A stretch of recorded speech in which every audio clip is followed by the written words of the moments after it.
우크라이나군이 러시아 본토 쿠르스크에서 러시아군의 대반격을 격퇴함과 아울러 재반격을 가하면서 점령 지역을 추가로 더 확보한 것으로 알려졌습니다.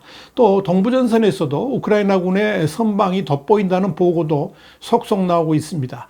이런 가운데 러시아의 블라디미르 푸틴 대통령은 병력 및 전쟁 물자 부족으로 곤혹스러운 처지에 놓여 있고 이런 어려움을 해결해주는 역할을 북한이 도맡게 될 것이다. 이런 분석도 나왔습니다. 현재 상황을 Y타임즈가 짚어봤습니다. 지금 시작합니다.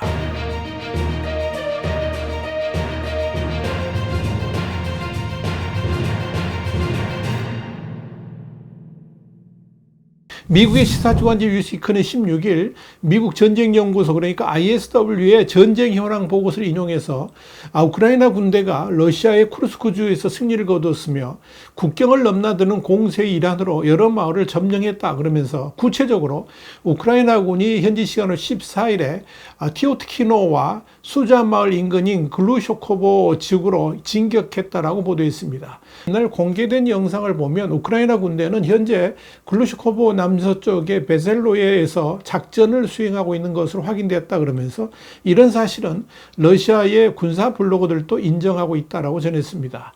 뉴스위크는 또 쿠르스크주의 우크라이나의 진격 전인 8월에 러시아군이 11,000명 있었던 것이 현재 약 3만에서 4만 5천 명으로 늘어났다라고 밝혔습니다.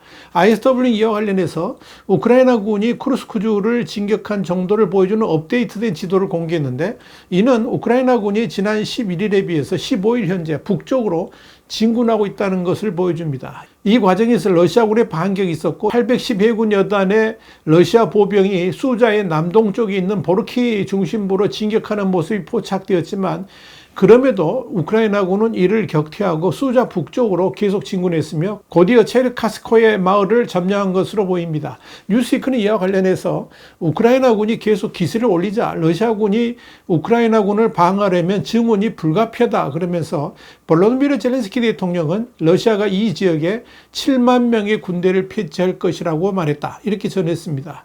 뉴스위크는 또 다른 기사에서 러시아군이 쿠르스크주에 있는 우크라이나 진지를 공격하기 위해서 전차 2대, 보병 전투 차량 11대, 장갑차 1대를 포함한 군 장비 14대를 투입했지만 우크라이나 방어선 돌파에 실패했다 그러면서 우크라이나 낙하산병들이 몇 시간 동안 지속된 격렬한 전투에서 군사적으로 더 뛰어나다는 것을 증명했다. 이렇게 덧붙였습니다. 우크라이나군이 공개한 73초 분량 영상을 보면 러시아군이 보병 전투 차량을 앞세워서 진격을 해왔지만 우크라이나군의 FPV 드론이 이들을 완전히 분쇄하는 모습이 담겨 있습니다. 이 과정에서 보병 전투 차량 5대, 또 전차 1대, 장갑차 1대가 파괴되었고 수십 명의 러시아군이 사망했습니다. 또 수십 명의 러시아군들이 도주를 했습니다. 이와 함께 우크라이나 동부전선에서도 우크라이나군의 활약이 속속 보고되고 있습니다. ISW는 현지 시간으로 15일자 보고서에서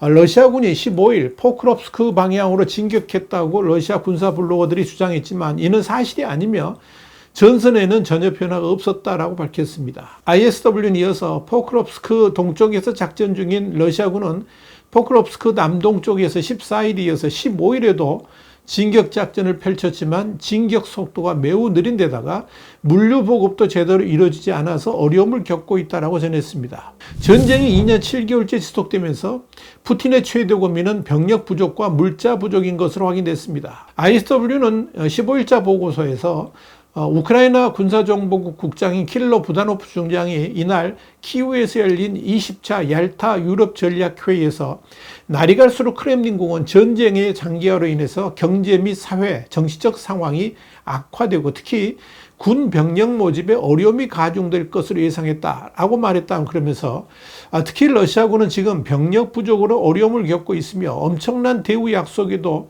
신규 지원자도 줄어들면서 푸틴의 고민은 커지고 있다라고 밝혔습니다.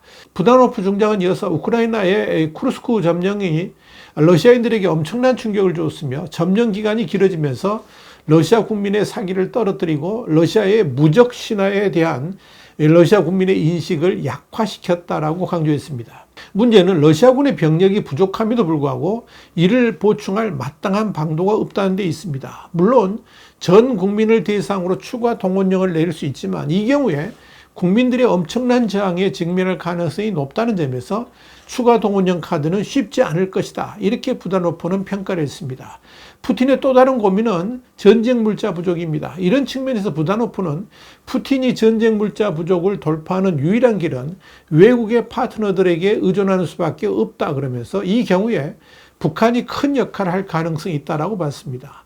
ISW에 따르면 러시아군은 우크라이나에서 공격 작전의 템포를 유지하기 위해서 소련 시대의 무기와 군사 장비, 특히 장갑차의 재고까지 탈탈 털어서 모든 것을 쏟아부었습니다. 그러나 구소련 시대의 물자들마저 이제 바닥을 보이고 있습니다. 그렇다고 러시아가 현재 가동할 수 있는 모든 공장들을 풀 가동해도 러시아군이 쓸 수 있는 물자 생산은 턱없이 부족한 데다가 이 글로벌 제재로 인해서 부품 확보가 어렵다 보니까 첨단의 제품은 꿈도 꾸지 못하는 형편입니다. ISW도 현재 상황에서 러시아는 전쟁의 지속 가능성이 거의 보이지 않는다라고 평가를 했습니다.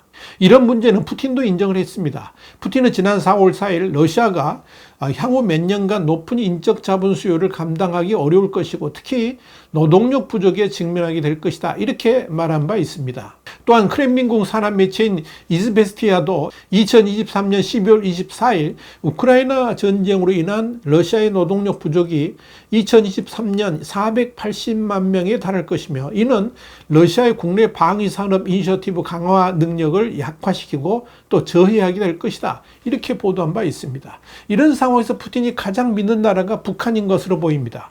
우크라이나의 부다노프 중장도 러시아에 가장 영향이 있는 군사동맹국으로서 북한의 역할이 부상하고 있다 그러면서 북한이 러시아에 제공하는 포탄이 전쟁의 역학관계에 직접적이고 빠른 영향을 미치며 우크라이나군은 북한이 제공한 포탄이 도착한 지 며칠 만에 러시아의 작전 템포가 빨라지는 것을 경험하고 있다. 이렇게 밝혔습니다.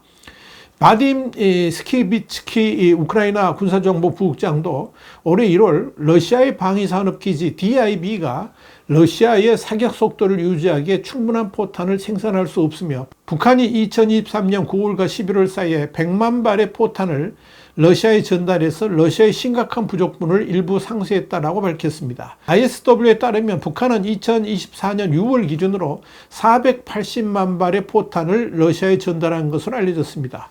북한의 지원으로 러시아는 우크라이나에 대해서 상당한 포병 우위를 유지할 수 있었고 러시아는 이런 우위를 이용해서 우크라이나군을 압박했고 이를 통해 우크라이나 향하는 진격 작전을 수행할 수 있었습니다. 이런 차원에서 러시아가 북한에 들이는 공은 사실상 전쟁의 유지를 위해서 필수인 것으로 판단됩니다.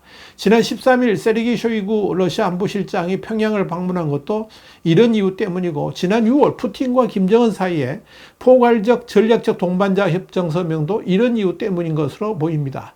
상황이 이렇기 때문에 러시아는 이란과 중국을 비롯해서 도움을 줄 수 있는 여러 나라들로부터 군사적 지원을 받기 위한 외교적 노력을 하고 있지만 날이 갈수록 서방의 제재와 압박이 강화되면서 이 또한 쉽지 않은 것으로 판단됩니다. 이 때문에 ISW는 러시아가 전쟁을 지속하고 싶어도 군사물자 부족으로 어려움을 겪을 가능성이 높다라고 판단했습니다. 이런 가운데 올렉산드르 카미신 우크라이나 대통령실 고문은 현지 시간으로 15일 우크라이나가 155mm 포탄의 국내 생산을 본격적으로 시작했다라고 밝혔습니다.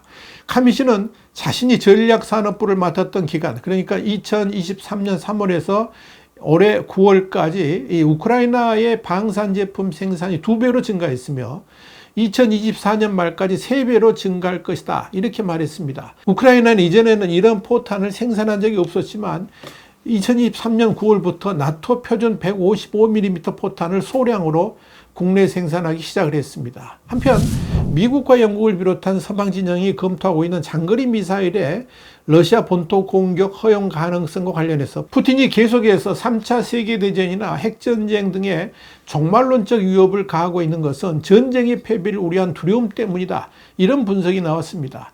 텔레그래프는 현지 시간으로 15일 푸틴은 그동안 전쟁이 고비를 맞을 때마다 서방 진영을 향한 위협을 수시로 가해왔다 그러면서 푸틴은 과거 서방이 우크라이나에 F-16 전투기를 지원할 때도 끔찍한 결과에 직면할 것이라 그러면서 위협을 가한 바 있다라고 설명했습니다.